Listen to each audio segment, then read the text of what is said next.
when the boat comes in.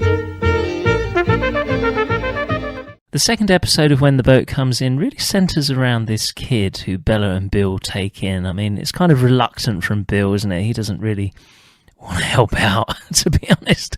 He's probably thinking, well, I've just raised three kids of my own, so, you know, I can sort of see it from that side. But of course, Bella wants to help him out, and she probably wants a kid back in her life, to be honest. And she does discover the dead body of his mum. That's sad, isn't it? I can't remember what she died of exactly. I don't know if that's ever revealed. But with this kid, it just never really works out. He's not very talkative, is he? He's probably suffering from shock, isn't he, that his mum's died. But of course, Bill doesn't get on with him. And then the final straw is when he steals. Yeah, this is when the guy comes around selling his wares. The grocer, the greengrocer. Yeah, and Bella buys him some grapes. And then he has the audacity to steal from the greengrocer.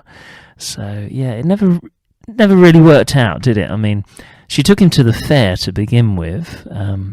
Great old Victorian fair. But as Bill said, was it the right thing to do? That's interesting, isn't it? In times of grief, what do you do? Do you go to a fair, or do you feel sad about yourself? I mean, it's an interesting discussion, really. I think she was trying to take his mind off of everything that had happened, but she kind of overindulged him. She spoilt him too much. And then, in the end, it ends very sadly, doesn't it? And I believe he goes off to Australia, as many kids did back then. And unfortunately, a lot of the kids did get abused by the church back then in Australia, which is true. That's come out. So, yeah, it's kind of sad thinking what happened to that kid. Hopefully he was okay. Hopefully he had a wonderful life. But, yeah, it's a very different episode, isn't it? I'm not saying it's one of my favourites, if I'm honest. It's not a bad one, but there's not much of Jack in it. You got some of Jack, but not enough for me. I find those episodes not as entertaining, if I'm honest. When you got Jack in it, it's always a lot more fun, as far as I'm concerned. Even the Cole Comfort one, I do like that episode. That's a really good one, where they're searching for Cole. We'll talk about that in future podcasts when it comes up. But yeah, because Jack's not in it, it's sort of not as good for me. He's in it right at the end, isn't he? When he goes, look what I've got. But yeah, I don't enjoy it as much when Jack isn't in it, even though I love all the other characters. I mean, with Jessie and her family, they're a mining family, aren't they? And there's a lot of politics in When the Boat Comes In, but I love it, to be honest. I mean, it's sort of politics that isn't spoken about anymore. Socialism, capitalism. It is spoken about, but I mean, of the era when it was, these were really polarising opposites, weren't they? Socialism and communism, not communism, socialism and capitalism. Communism is in the final series of When the Boat Comes In, isn't it? But yeah, I mean, just very interesting when you see these really hard-hitting events, and then you see Jack like, having such a great time at these tea parties, or, you know, with the Duke of Bedlington or whatever. But I love it all, to be honest. And I was thinking about this earlier. Who am I most like from When the Boat Comes In? I'd probably say Matt Headley. I'm not drunk all the time, but sometimes. But no, who would I most like to be like? Probably Jack Ford, but I'm more like Matt Headley, if I'm honest.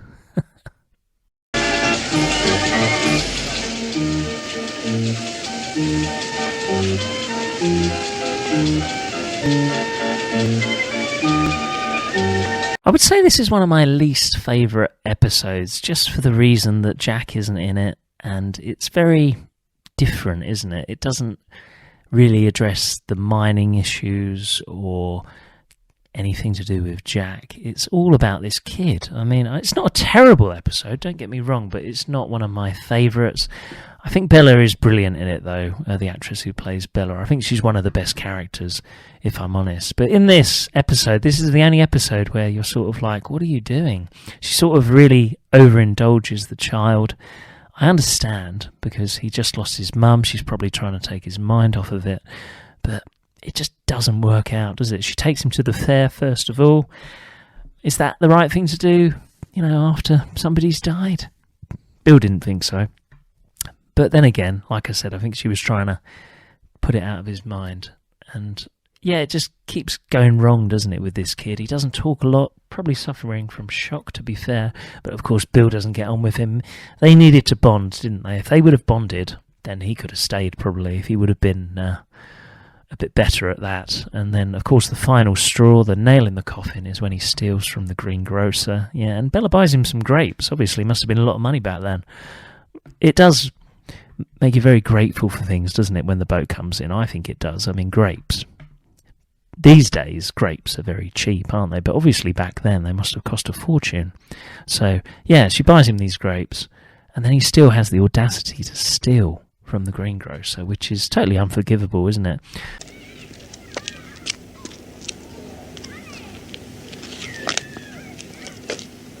Onions, tatties, ripe tomatoes. Mum? They're lovely. Jess, can I ask you something? I'm in a bit of a dash, Mum. Can you lend us half a note? Oh, Mum, it's just that run a bit short and it's rent, dear. You've not touched the rent money. Had to, Jessie? What'll Dad say? It's just 10 bob, Jessie. You've had me bought, Ma'am. 10 bob's all I've got. I've got my own expenses. I'm sorry I asked you. Well, it's not fair. It's just 10 bob. If you've gone into the rent money, you should tell Dad. When he puts his packet down, it's all there. He's never played keepy back with you. Is that a nice way to talk to your mother? Well, it's the truth. And maybe it's time you heard it. So then, sadly, I say sadly because this did happen in real life. A lot of kids were taken from England and taken to Australia. Sadly, as we know now, quite a few of them were abused by the church. Yeah, so that's not great, is it? That's terrible. So hopefully that never happened to this kid involved, this fictional kid. Of course it didn't, because it's all fiction. But you know what I mean? It's, yeah, it does make you think. And I love things like that, where it shows you the era. You know about it, you know. You hear about it from history, and then it's in this show. So they was very clever when they wrote this show, because they looked up historical events, and they managed to make it flow. And I love how it's edited when the boat comes in. It's very, what they call now is like, in radio anyway, they're like dead air, like you've got to be quick and snappy. There can't be any dead air. There can't be any, has to be edited right. It has to be on point, and then you're on to the next bit and it goes and it's relevant. It's that kind of thing. And it's done so many times with humour. You know, I mean, Bella is fantastic. I remember the scene where she comes in late, and this is when they're arguing about Tom being a blackleg, about him being, a scab. And she comes in, and then Tom's left, and she's like, she puts the milk down or whatever, and she's like, "I didn't know Tom come then." And, she sort of steals the scene, and she doesn't say very much. She has a great ability of doing that. Of course, Jack and Jessie, they're still in the early days of their relationship, and you can see how it's blossoming, how it's progressing. Of course, we all know what happens later, but we're not there yet, no. And yeah, it's very nice in the early stages, isn't it? And I think Jack would, if he could admit he made a mistake, he would, wouldn't he? He would have said that he made a huge mistake. What he does later on in the series, yeah. I mean, he does say that you could wait, I couldn't, which is basically it, really, isn't it? But yeah, I think he'd always look back and think, what a fool I was. Because they had something special. They were very different people, weren't they? Jack was all about getting on in life, making the most of things, getting the best for people, looking after his own. Jessie was all about looking after her own, but she wanted to help everybody else as well. So, yeah, very different personalities, but they kind of, like I was saying with Jack and Matt Headley, they complemented each other well because they were different personalities. The same with Jessie and Jack. They really complemented each other. So it was a great shame, wasn't it, that didn't work out. Of course, it all added to the series that it didn't work out, as we'll talk about in future podcasts. But yeah, I mean, I think if he could say one mistake he made, that probably would have been it. And I wonder how it would have been different, the series, if Jack and Jessie would have stayed together. How would it have been different? I don't know. It's very hard to say, isn't it? You could imagine him at the Fitters Union, and Jessie would love that. She'd never like him moving past that, probably. But she was going to go to London with him, so it's all very interesting, isn't it? But it's also very theoretical. as you'll find out in future podcasts if you don't know already, but I'm sure you do know if you're watching this.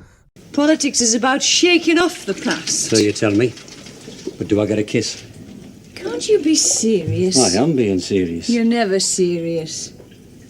I know if you saw a beggar in the street, you'd probably drop your last shilling in his hat. Maybe. That'd be your day's good work. And do I get a kiss for that? My father believes it's more important to find a cure than just to offer a bit of relief. So if I get dedicated like your dad, do I get a kiss? If I ever meet a man 50% as good as my father, I'll marry him. Why? Well, how about a half-hearted kiss for the other 50%?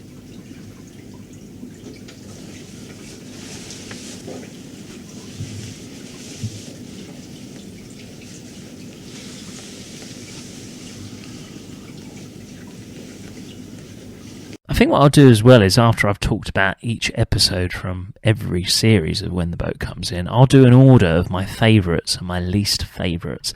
And I would say this one, this is probably, this is quite near the bottom actually. I'm sorry to say that if you love this episode. But yeah, I'm not as thrilled about this one. It's okay, it's not bad. But I mean, could I skip it? Yeah, I could. And I don't think you'd lose much of the story. Not much happens. You see this boy, and it's all about this boy, isn't it? And he's in their life for 5 minutes, and then it's all over. So from that point of view, I don't think it's one of the best episodes. I'm not saying it's terrible, though. I mean, there's a lot worse episodes in the final series. I think the worst episode for me has to be the last series where Jack is in Liverpool, I believe it is, and he does manual work, and there's this guy that's sort of bullying him. And yeah, I just didn't like that episode. It was always going to be a real lull, wasn't it? That you find out Jack had all this money. He was in America selling booze in Prohibition. And then you're in the 4th series and he's lost it all. I mean, we'll talk about that in future podcasts when we get there. But that was very disappointing, wasn't it? My dream would have been that they would have been in America and you would have seen it. But obviously, back then, it was a lot harder to do something like that. Nowadays, if you think of shows like, I don't know, Peaky Blinders or something like that, you see things in America and they go there. I think it's a lot easier now, but back then it would have been near impossible to do America. But that would have been very interesting, I think, Jack Ford, Prohibition, America. But again, that would have been very different, wouldn't it? And that's what a lot of people complain about in the final series, is that it's so different from the first 3. I also want you to get involved in this podcast. I mean, I love talking about When the Boat Comes In. I could talk about it until it comes out of my ears. I think it's a fantastic show. But I also want to know from you, so type on the feed, who are some of your favourite characters from When the Boat Comes In? I was talking to somebody online about this, and their favourite was Tom Seaton. Of course, sadly, the actor who played Tom Seaton died very tragically when he was young, only 37, and he died of cancer. I mean, that's such a loss, isn't it? Because he was a fantastic actor in When the Boat Comes In. I mean, I think he played the role of Tom Seaton like nobody else could, if I'm honest. And there were so many different emotions and characteristics to Tom Seaton that made him such a great character that I think Tom Seaton has to be one of the best characters. But obviously, I love the lead character, Jack Ford. I love Jessie Seaton. I think she's a great character as well. His mum is absolutely fantastic. Bella, she always makes me laugh. The dad, of course, he's very funny as well. Yeah, Bill, the pitman. And Billy, I mean, Billy comes in for a lot of stick, doesn't he? He doesn't get a lot of love because of what happens at the end of the series. Yeah, I mean, yeah, we'll talk about that another time. That's not great, is it? But I don't know. To me, he was very good in what he did, because obviously he set up a free clinic, and back then you had to pay for healthcare. So that was amazing what he did. But at the same time, I never really warmed to him. That's just me, maybe that's just me, but I never really warmed to the character. In the early episodes, though, he is more likeable, I would say. When they find the coal, he's really happy, isn't he? And when he goes on the hike with Jack, when they're planning the sheep stealing, he's good in that episode as well. He's more likeable. I'm not saying I don't like him, but I mean, I warm to, say, Matt Headley a lot more than Billy, But that's the way it is. I mean, I'm sure lots of you have different opinions on your favourite characters from When the Boat Comes In.